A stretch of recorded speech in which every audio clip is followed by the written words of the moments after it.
people think that you're sheltered and just kind of kept from the world in this like little incubator to where you don't get to experience things. Nothing happens to you. You're covered. You just live in church, which I did. But people don't understand. Sometimes that's more dangerous than if you'd had the chance to like experience certain things and see the world for yourself.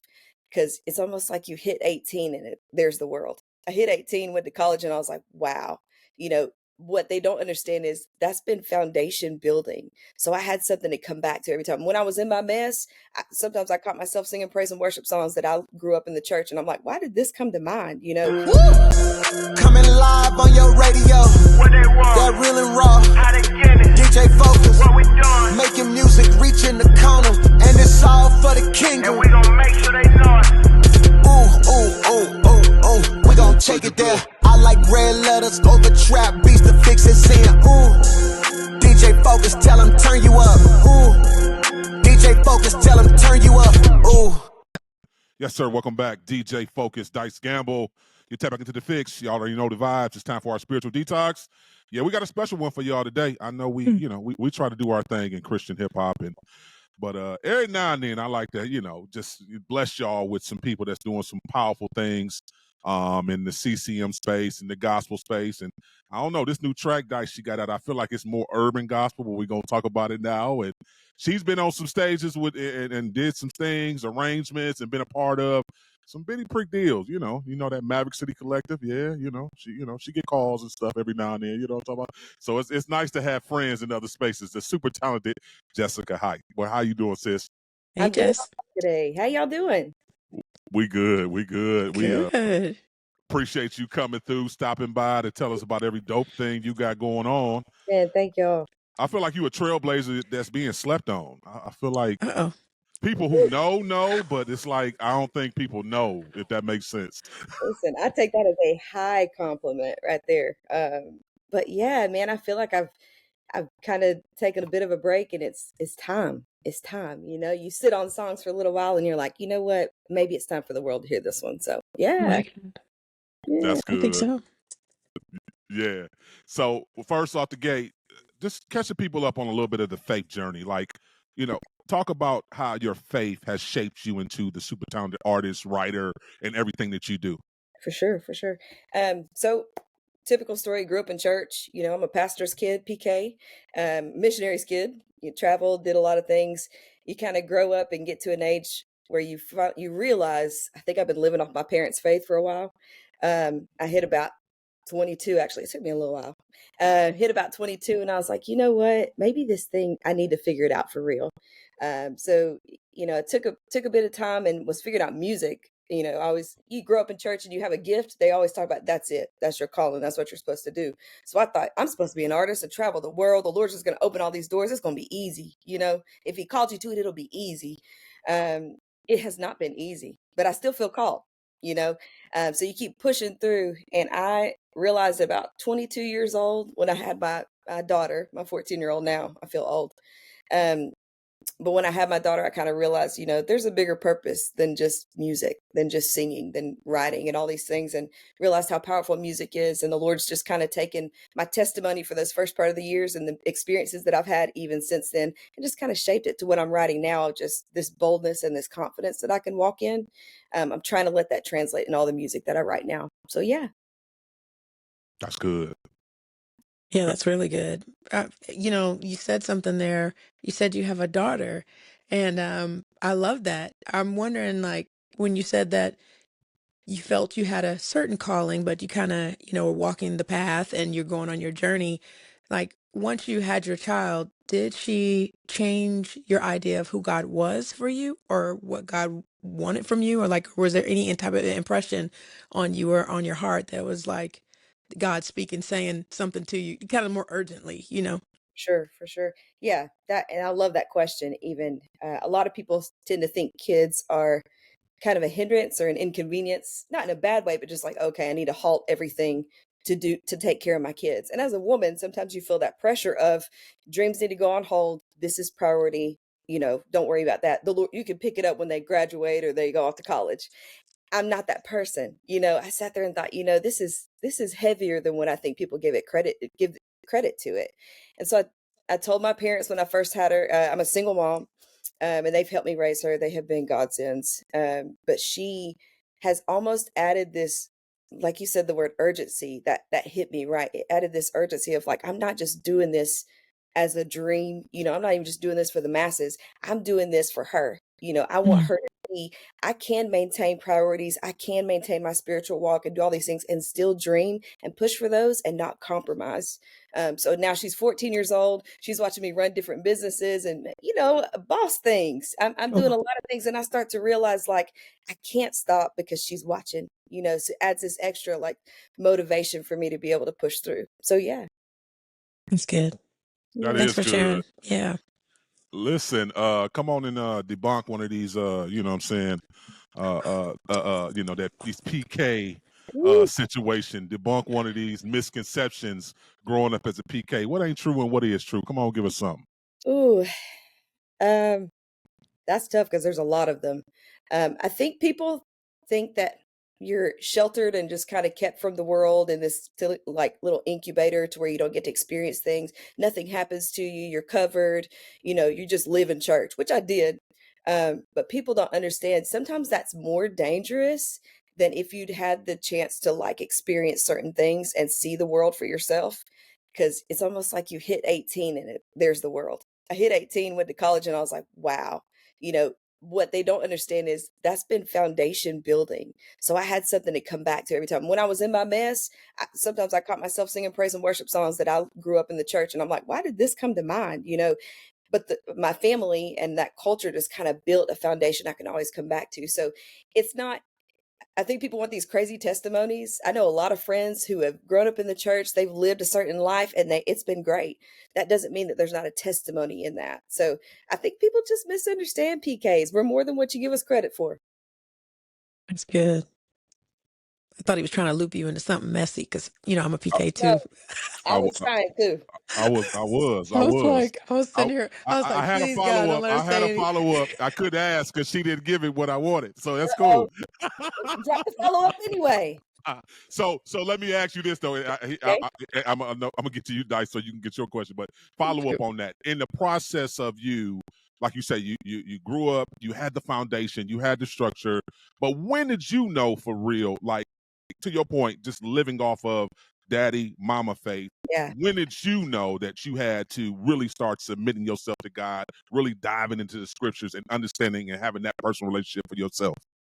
Yeah, I think it's different for every person, but mine was when I had Zoe. It almost separated this thing from I'm no longer dependent on someone.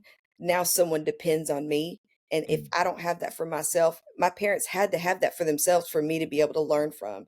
I looked at myself and thought, is it skipping? Am I leaving that to them, their responsibility? Or am I the one that needs to step up and figure this out for my own? You start to get more you think through your decisions more because you're responsible for the person watching you.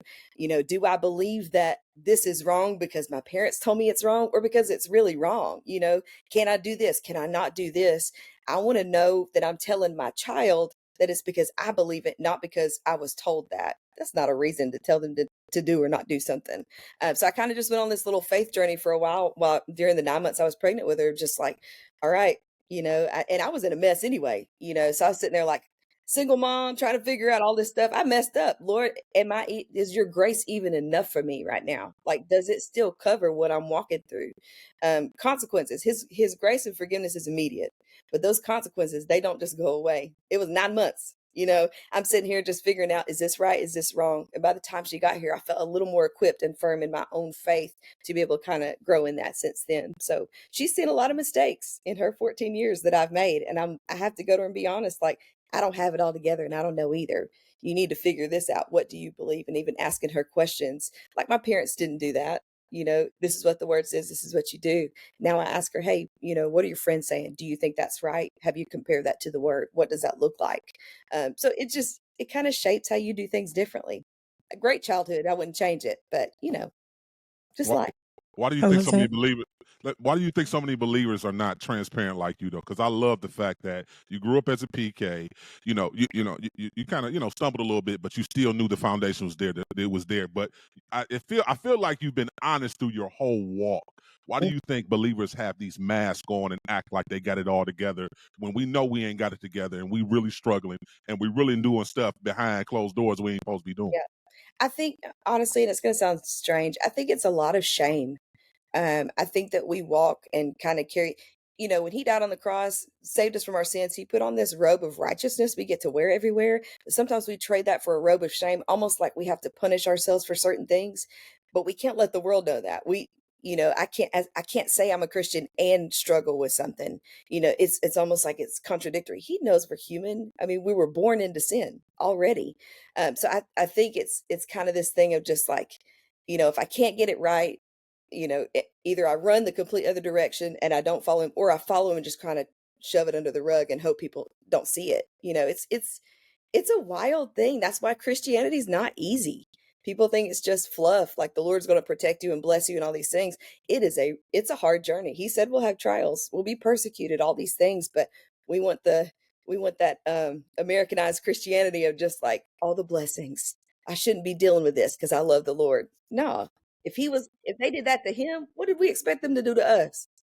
So I don't know. I hate that. I wish we were more transparent. I think more people would be a part of, the body and understand how it works and a little bit more about Christ's love if they really did start being more transparent with things, especially artists and people with a platform. Like, I think we judge so hard those people, but how are we allowing them to be transparent? That's tough too. So She dropping gems, Dice. She dropping Yes, you gems. did. Listen, Jessica, I love that you shared the beginning of your journey. Can you explain to the listener, like, you called yourself a CM artist, but what would you say you really do? Because we've heard you do all kind of stuff. I mean, and your voice is amazing, by the way. But just like, what would a person get after they actually listen to like maybe 2 or 3 songs? Like, what's your brand?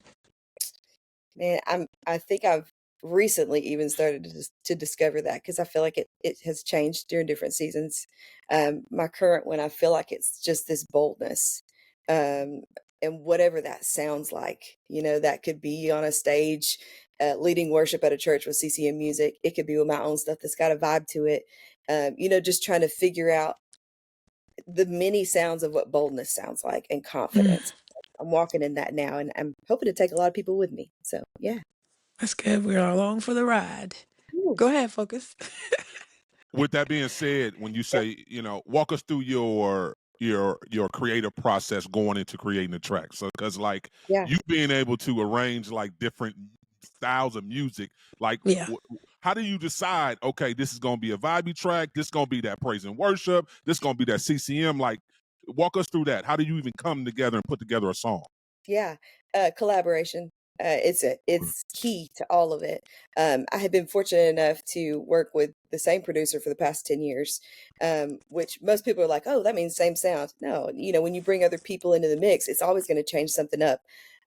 So LeBron Armand's been my producer for about a decade now, and typically when I get a song, I get lyrics first. I can hear we could be in a conversation. You'll say a word like you said urgency earlier. I didn't hear anything the rest of that sentence except for urgency. It just stuck out in my brain. And I was like, stay focused, Jessica, because it's words that just like they get Mhm. highlighted for a minute. So I sit and I write lines and I'm like, okay, this could be dope. For example, Give Me Jesus. uh, one of my favorites that we've had the chance to write. I've heard it done slow so many times, just this worshipful surrender song. And I'm like, that's a really bold statement to say, hey, take the world and give me just you. That's all I need. I don't need anything else. That's a bold statement. Are we really singing it like it should be sung? So you start to figure out, okay, let's get in a room and let's just figure out. He gets on the keys, puts a couple sounds up, and we're like, okay, this is the lane it needs to go in. So it's almost just kind of feeling in the moment, based on the lyric, based on the melodies that come out, and just kind of see what the end result comes to. So yeah. How do you decide which ones you keep? Because you write like crazy, and Yeah. you got Maverick City attention. How do you decide?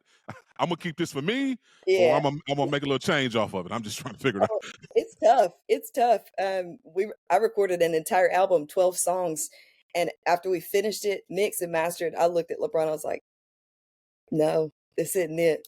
No, Wow. won't put it out. It hurt. It hurt me. It hurt my pocket. It hurt my heart. It hurt everything. And I was like, this is not me. And since then, I've seen a couple of those songs get placed with different people. And I'm like, okay, it's just using that wisdom of just like, I'm not a gospel churchy singer, but I Mm. write gospel churchy stuff. Some of my favorite songs I've written are in that lane. And I'll start singing, and LeBron, even that accountability, he's like, this is not you. That is not you. Don't do that. That's somebody else. So kind of having people around you that help with that and keep you in that lane that you're trying, you feel called to. But then also just recognizing and being honest with yourself of, am I the best one that can deliver this message or deliver this song?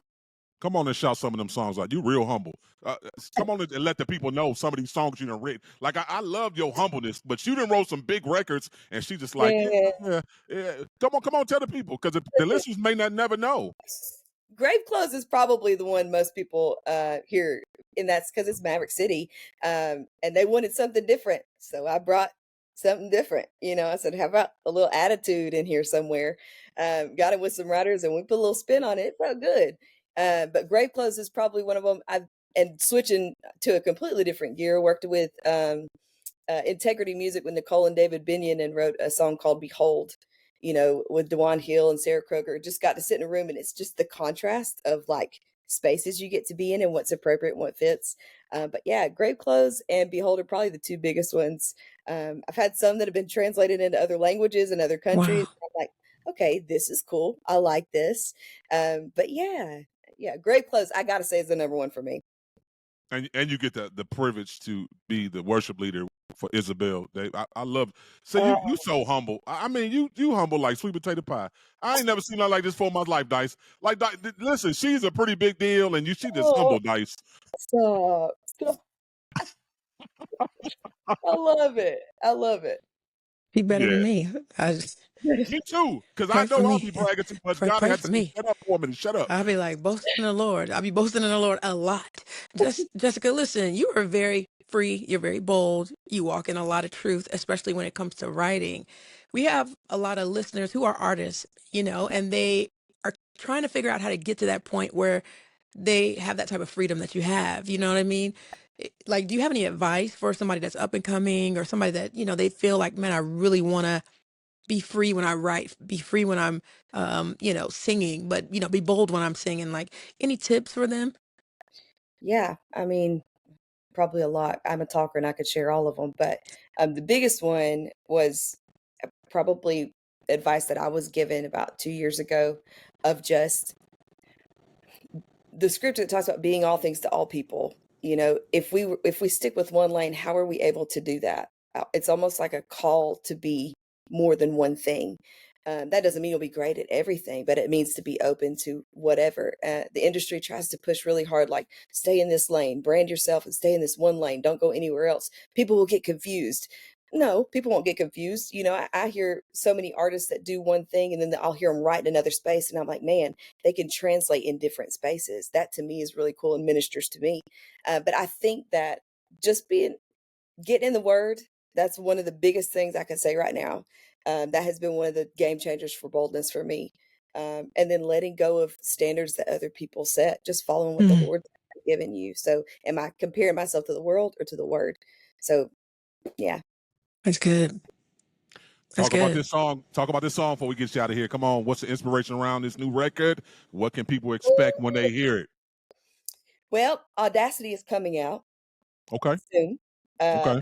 Just finished Give Me Jesus, which is a banger. So I'm trying to figure out which one we're gonna go with here. I'm like super excited about both of them. Give Me Jesus is out, been out.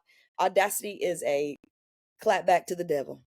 That is I told somebody the other day, I was like, listen, I was sitting in my room and kind of in this victim mentality of praying and saying, Lord, woe is me. Please help me, pull me out of this pit. I'm drowning. I don't know what to do. And it was almost like he told me, like, let me, whose are you? Who are you? And I thought to myself, you know what? I'm a child of the king. I started saying all these different things. I'm like, would a king's child be begging for something? Why am I Come on. begging for things? Ooh, that's good. And the first thing I usually do when I get like something that convicts me like that is I grab pen and paper. It never stays like that because my handwriting is terrible, but at least starts there.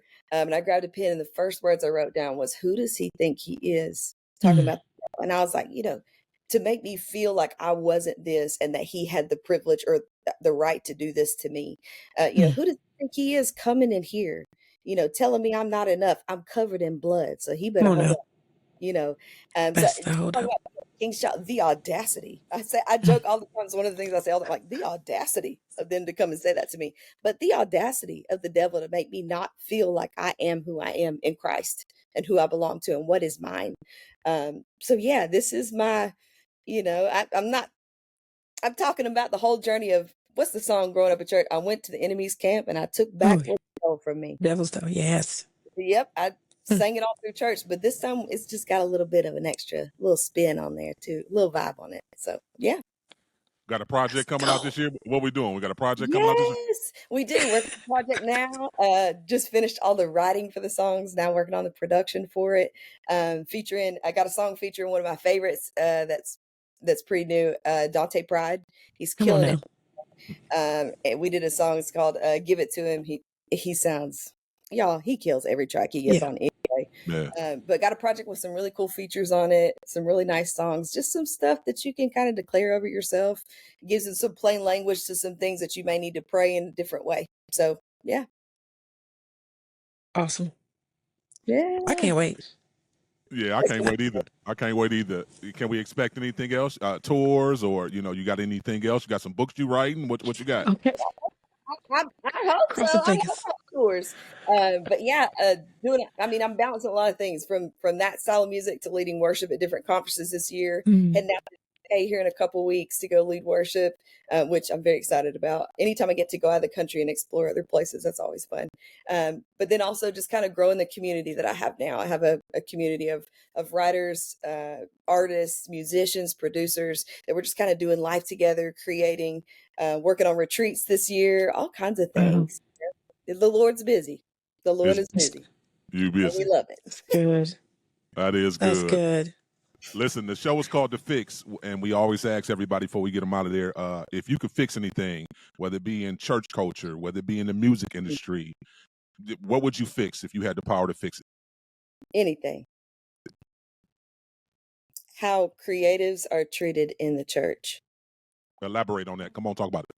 I think that I heard someone say the other day that the church is the only place where there's false humility of just, it was all the Lord, it's all the Lord, acting like he didn't give us gifts that we're Right. supposed to utilize and activate. I think that the church stifles the creativity of some of the musicians and singers that are there, even the graphic designers, videographers. I've had so many friends, that are even a part of the company that I have now that where we're trying to change that. That have left the church because they can't use their gift to its full extent. And when you're a creative and you can't do everything you feel you're capable of doing, it messes with you in Yes. ways you wouldn't imagine. You have people, they just want to feel valued. We want to feel valued, our gifts valued. Imagine if you didn't have worship at all or any music during any of your church music, like church at all. That would be a huge hole that's left in there, that people don't realize right now. You have your preacher, you have everything else that goes on there, but the value that's not put on the musicians and singers that are there, it really breaks my heart. So that is one of the things that I'm not only wanting to change, but actively working to change.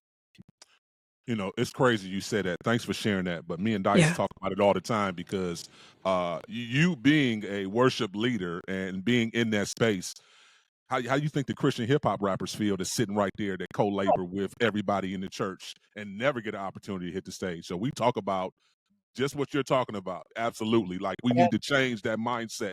We all are believers. We all are a part of the ministry, and there's gifts everywhere. We talk about Christian poets, how they have no space to be able to go and just give 5 minutes of their poetry that Yes, could probably speak to somebody differently than a worship song or a hip hop song can speak to, or a sermon can speak to them. So for sure. we appreciate you coming and sharing that because me and Dice echo that every single day. That's why we do the show we do, and that's why we call it The Fixx.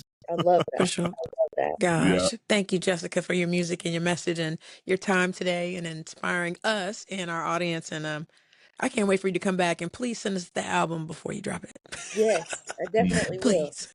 Yeah. You'll have to give me all the feedback. Come on, we Absolutely. will. Absolutely. Well, come Yeah. on and tell the people how to connect with you, follow you on all your social media platforms, and you can break a record if you want to right now in case you want to play that new joint. I just want to let you know we break records all the time. So, but introduce whatever single the Lord tells you to play. The Lord. Well, first of all, JessicaHitte.com. That's Hitte. I mean, I get all kinds of pronunciations, so I was sitting and waiting. I'm like, ooh, fingers crossed if it's going to be said right. It's always Did I say it right? Did I say it right? You did. So I'm Praise God. always like, it's a game in my mind of like, is it going to be right this time? But you Listen, did. You killed it. I'm the one that usually butcher the names. Dice usually pretty good. I will butcher a name. So listen, I apologize in advance. And that's normally me too. That's why I'm not so mad about it when people do. But it breaks all the grammar rules. But Jessica Hitte, HITTE.com. And then you can find me I'm heavily on Instagram at JHitte Music. Stay up there posting all kinds of things, sharing all kinds of music, unreleased stuff, all those things. I think I leaked the video for Audacity about 3 months ago, and they were like, take it down. We need to put this out for here. Because I love social media is the best place to like hear like what's a vibe, like what are we rocking with. So then you get things like this song. You talking about leaking stuff. Now you got me wanting to click a button. Listen, if you say the words, if you introduce it, we playing it. I'm just gonna put that in your spirit. I mean, I'm down. I'm down. Well, let's go. You got what you need?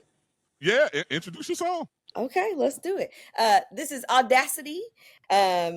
Listen, it comes out in less than a month, probably. I think so. I haven't gotten the date yet, but listen, it's about to be the anthem for everybody that feels like they need to kind of tap into that boldness and that, that boss side, especially us women. Come on. That boss side. So the Audacity. This is called Audacity. Keep it locked. You tuned into the Fixx. And the Fixx is in.